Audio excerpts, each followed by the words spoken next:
This is Kristina. She grew up in Germany, but a year ago she made a decision that many people don't understand. She emigrated to Russia. Amid war, amid sanctions, while many people are leaving the country, she moved there. But why would someone do that? What does it really cost to live there? And how does a German woman build a new life in Russia? I visited Kristina in Moscow to answer exactly these questions. She shows me her neighborhood, her apartment, and her job. I want to find out, was that the right decision? Enjoy. So Freunde, ihr habt jetzt im Intro schon ein bisschen was über Kristina erfahren. Sie ist in Kasachstan geboren, ist dann ja nach Deutschland gekommen, hat lange Zeit in Deutschland gelebt und ist dann letztes Jahr ja nach Russland gezogen. Und ja, viele fragen sich vielleicht, ja, ist eine ungewöhnliche Entscheidung nach so einer langen To move to Russia, what were your reasons for moving back? I have to say, we actually were on vacation in Russia almost every year. And I realized that I just like it better here. Of course, you can't really compare a vacation to living somewhere. But I was always just drawn here. I realized that Russia is my home.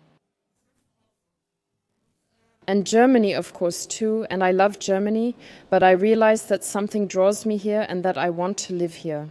And when I finally took the step last year, I just thought to myself, why didn't I dare to do this sooner? I just feel at home, as if my soul has come home. Kristina, we just walked past the playground here, and you told me that you have a really nice memory, and you immediately feel comfortable at the sight of it. Because others might say it looks a bit grey, but you associate a lot of emotions with it. In Russia, there is usually always an apartment block and a playground right outside the front door. And what I find really nice is that there are always benches right outside the front door too. And there are always older people sitting there talking to each other. And when I see that, I immediately get tears in my eyes. I think it's so beautiful, really. That's right. Every apartment block has a playground in front. And I feel like, especially in the big cities, depending on where you live now, especially in the modern housing developments, it feels like an apartment block is a city in itself. You have shops, it's actually interesting that sometimes you don't even really have to leave your apartment complex. We'll see that in a bit as we walk along here. Although I think for you it's a lot of nostalgia, because I think many Germans in the comments will say, yeah, They don't look that great. as white. So maybe not everything looks so beautiful, but I think what matters is that people are together, that people play, that children play in front of the house. And people communicate with each other. Here, everyone knows who lives here. So you know your neighbors, you talk to each other. And that's really the beautiful thing, this togetherness. Yeah, so we're already in your neighborhood, you could say. You're now about an hour outside of Red Square. Yeah, about that. Yeah, it's about an hour. Yeah, in any case, there are a lot of parks and a lot of apartment buildings here, you could say, right? Yeah, but it's also relatively quiet in my area. Well, there's nothing spectacular here, but I like it a bit quieter because I also work right in the city center, and here I can just come home and relax a bit. And yeah. So Kristina also does a bit of social media and documented her move on TikTok, on Instagram and so on. And I took a look, so your content is actually pretty neutral. You just show, like, you packed your things, now you're going to Russia, but you get a lot of hate. So I'm going to show a few comments now, and it makes you wonder. What do you think it is about you moving here that triggers people so much? I think what triggers them is that I've lived in Germany the whole time. And I think they see it as if I was living at their expense. I've also gotten a lot of hate even before for living in Germany as a Russian woman. And I think it triggers them that I packed my things and just went back to Russia. But I've always worked, and I think it's up to everyone to decide for themselves. My grandma always said the world is there for us to live in no matter where. And I think people should understand that. And even though I've just taken this step to go to Russia, it's my decision because that's what I want right now. And maybe I'll change my mind again next year, or I'll move on. But I think it should be up to each person themselves. Sometimes it's hard to please people because, like you just said, when you were in Germany as a Russian, there might be comments, and when you go back to Russia, then it's like, you're living at our expense, and so on. Sometimes I thought maybe it's just me, maybe I'm the trigger, my face or my aura, but I deal with it in a very relaxed way. I just find it so funny or kind of strange. Why do I actually get so much hate? I'm not doing anything bad, I'm just sharing my life. Yeah, I think that could be the reason too, yeah. For example, like I said earlier, first of all, thank you guys. I actually never get negative comments from you. And I feel like there are never any hate comments. That means maybe it's also because women might get more hate than men. That could be the case. That could be. I mean, I don't know. I do think so. I also follow a lot of people, and I really have to admit that women get more hate. Maybe we have thicker skin, I don't know. You mean that in Germany you were actually a different person than you are now in Russia? So your character has changed a bit, you feel different? Tell me, what kind of development have you experienced since you came here? Even though I had a good life, I love Germany, but I didn't feel at home. And I also had a few extra kilos. When I came to Russia, I lost weight right away, without really thinking about it. I actually didn't change much, not even my personality. My family says, Kristina, it's much more relaxed to communicate with you now. We miss you. And I think to myself, wow. No, I notice it myself. I have changed completely. Sure, but seriously, your environment matters a lot, so consider where you want to be. If you do best in Germany, go there. Prefer warm weather? Move to a warm place. If it's Russia, then choose Russia. Right now, we have the opportunity to just go hiking and travel around so much. It's raining, so maybe we'll go to your place first. That could be a smoother transition. Now we'll show a bit of how you live, like what kind of apartments there are here in Russia. I think people are interested in that too. Yeah, let's stop by your place. Right in front of Kristina's house, there's also a beautiful church, so you can see a bit of the area. There are playgrounds everywhere, and these apartment blocks. There are also parks. Sure, it's a bit dreary, but it's still only April. In April, Moscow isn't blooming yet, I'd say. But anyway, you get a bit of the vibe of the area. It's kind of... Kristina improvises a plastic bag as an umbrella for the rain. Creative, right? That's how women help each other out. Okay, Kristina, that looks cool too, right? Are you jealous now? Do you want to have an umbrella like that too? I don't need one, I think. Women know this. The hairstyle has to be perfect, no matter what the weather is like. That's why I have an advantage. I just took the broken one. Yeah, it's not such a big deal for you men, but I'm not embarrassed either. People stare, but I know how to handle it. Yeah. That's good. Kristina, I have a question. Back then, I filmed the first part with Johan, Germany in Moscow, and I asked him, what do you think you need in Moscow to live comfortably? And he said, 100,000 rubles, about 1,000 euros. He sees that as the benchmark if there are two of you, with an apartment and so on. How do you see it? How much do you think you need to live comfortably in Moscow? Well, I live alone, but I have to agree with Johan, so 100,000 rubles is already very, very, very good. Especially since I pay the rent for my apartment all by myself. Just living expenses or going somewhere taxi food, so you can also survive with less. So I think as a single person you can also manage with 80,000 rubles. But for me it's always too little. No, well, we women know it. Sometimes you want to buy something nice or some cosmetics. It's all just expensive. The minimum is probably around 50,000 or 60,000. You can survive on that too. But you can survive on that too. There are also cheaper apartments here in Russia. You don't have to live right in the center, but it's really enough. I'm Kristina, and honestly, I just like spending money. So yes, guys, it depends on your standard of living. You can survive on 500 euros, but the more, the better, obviously. Take a look at this. Even when we're an hour outside of Moscow, or we're in Moscow but an hour from the center, nowadays in Russia, food is delivered by robots. Pretty crazy, yeah. He seems to be controlling it well. Done. Yeah. You have to do it right away, you know? It's so awesome. Here, this is a charger too, right? When you start up a car like this, you can smell it right away. Yeah. You can immediately feel this, what's it called in German, Sapach? This smell? The one from gasoline. I don't know, maybe everyone knows that from the old Russian children's series. We can go a little further up.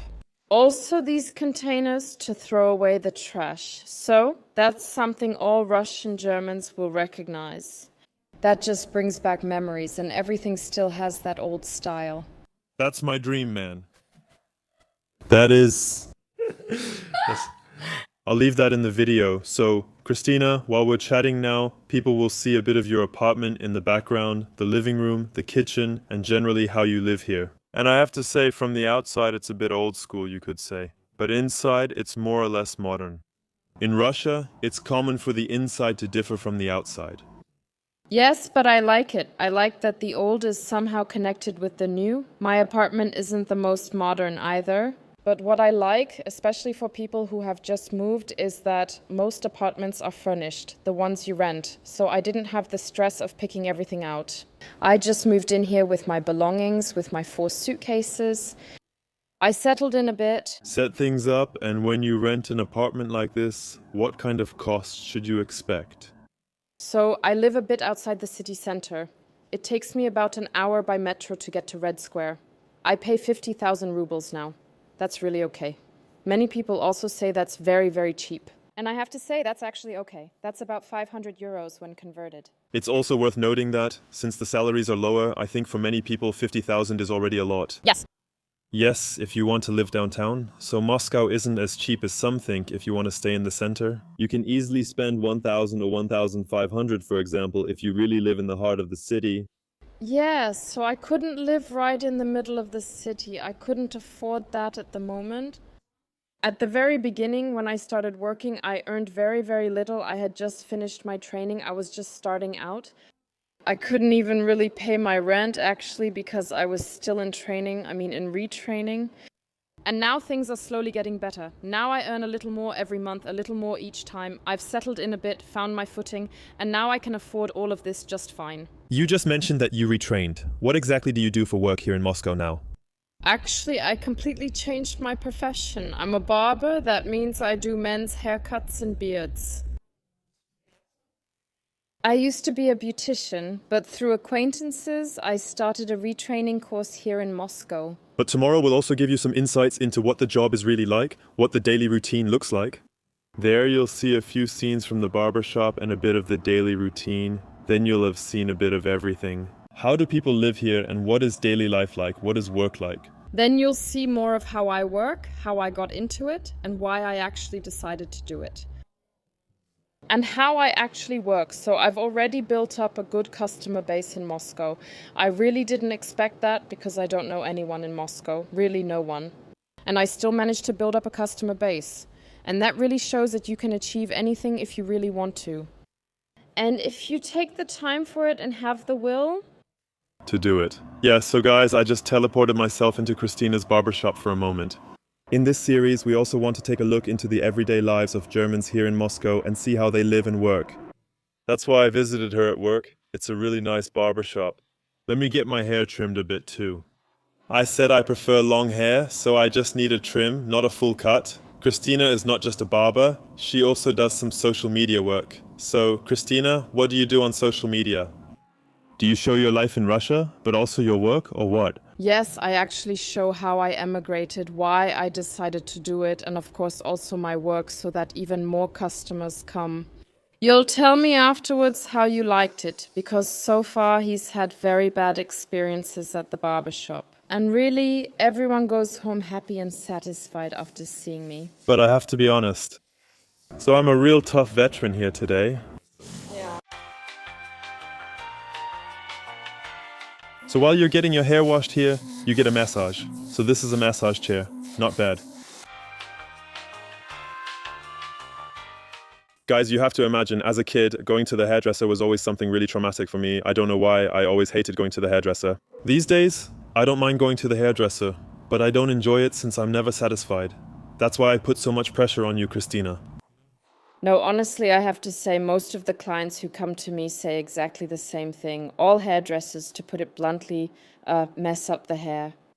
And after me, everyone is happy. I can even show you the feedback. People can translate it themselves. He went to the same hairdresser for 10 years. And I finally managed to cut his hair. Okay, then I'm curious.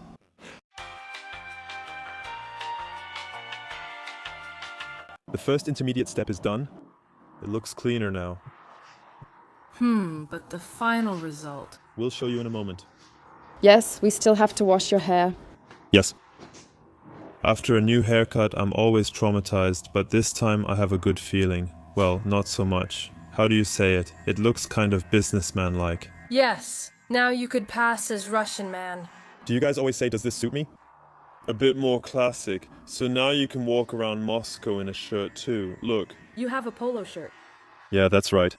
I like it a lot, since before it always covered your ears and was too long. And you just didn't do it like the other hairdressers usually do.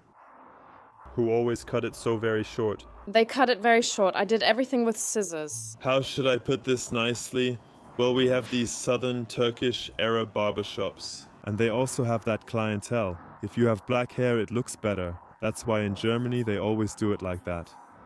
They always shave everything off with the machine down to 0, but I did everything with scissors. Yeah, guys. Now I wanted to ask you one last thing. You've built a life for yourself here. You've found your job. A job you enjoy. You have an apartment. The whole package. Do you see yourself staying in Russia long term? So, if you think about the next 5 years, or do you think it's possible that you might go back? I see myself in Russia. I really feel like I've settled in. At first, I was afraid that I wouldn't be able to build up a client base, that I wouldn't find any friends. But as you can see, within a year, I built everything up. I found friends. I have such a large client base now, and I don't want to give that up.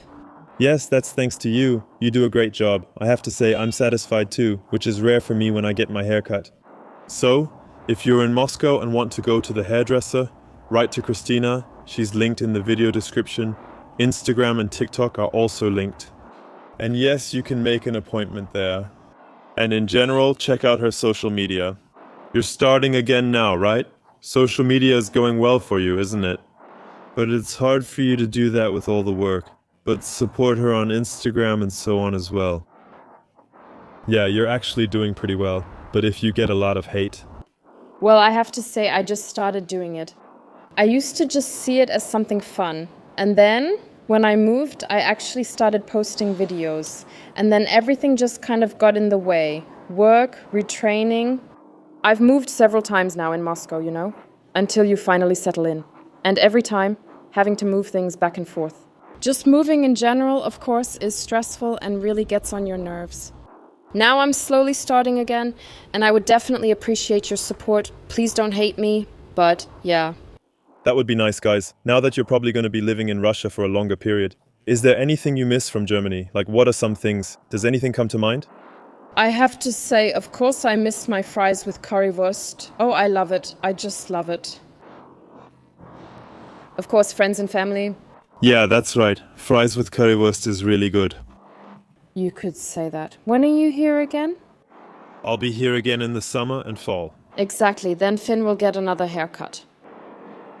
And I think... There might also be a few questions in the comments. Right, ask questions in the comments. What interests you? Exactly. And then we can answer that. Exactly. But in any case, you've now gotten an insight into how someone from Germany lives in Russia. Yes, into daily life, her job, and the costs, what an apartment like this costs, and so on. I hope you found it interesting. Feel free to leave questions and comments. Tune in again next week. Until then, ciao. That's my usual way. I need to do it again. Oh, I see. Until then, bye.